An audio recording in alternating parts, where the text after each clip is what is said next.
Every time police kill someone, a new report recommends the coroner hold an inquest.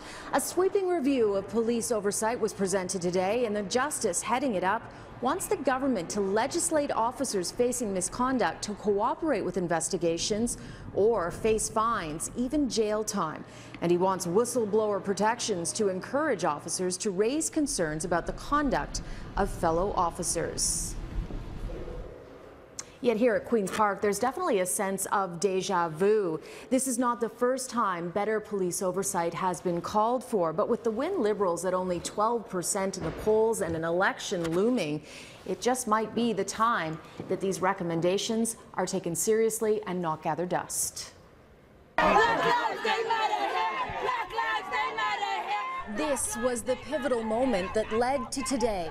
The Premier walked out of Queen's Park just over a year ago to meet protesters from Black Lives Matter, amidst growing political pressure from the group after the SIU cleared an officer in the shooting death of Andrew Loku.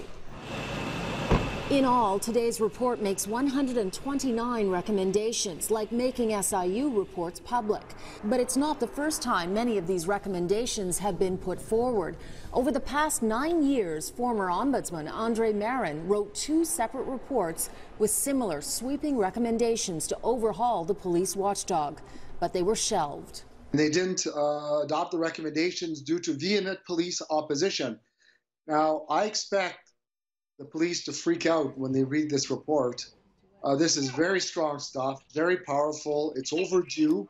And the fear that little would be done with these recommendations was evident. Reports, inquiries given, and we're still being shut out. But the Attorney General indicated this time will be different. Will you cave again to police pressure? I'm accountable to the people of Ontario. We're taking action on them right away. I think that's pretty good down payment in terms of our intention of implementing the recommendations. Perhaps there is political momentum this time round. The Attorney General immediately agreed to 5 of the recommendations, including releasing past and future SIU reports to the public, allowing police oversight bodies to collect race-based data, and removing them from the Police Services Act so the watchdogs stand alone independently. It is a victory for Black Lives Matter, who pushed the government to this point, but they aren't finished yet. There's still a ways to go, like the fact that 50% of the SIU bodies will be made up of former police officers. We don't think that should be a thing at all. Police officers have a natural bias. Now, Toronto's police chief did not comment on the report today. We did manage to talk to the head of the Toronto Police Association. He said he's still deep diving into all the recommendations, but for the most part, he supports them. There are so many recommendations in here, and one of them, we've done a lot of work on the police internal investigations and the tribunal. The recommendation is that all of those internal investigations be made public, as well that there not be a chief appointed adjudicator and Crown Attorney Prosecutor in those hearings because of the perception of bias. What I thought most interesting, though, was the OIPRD. That's the organization that investigates allegations of police misconduct. Yes.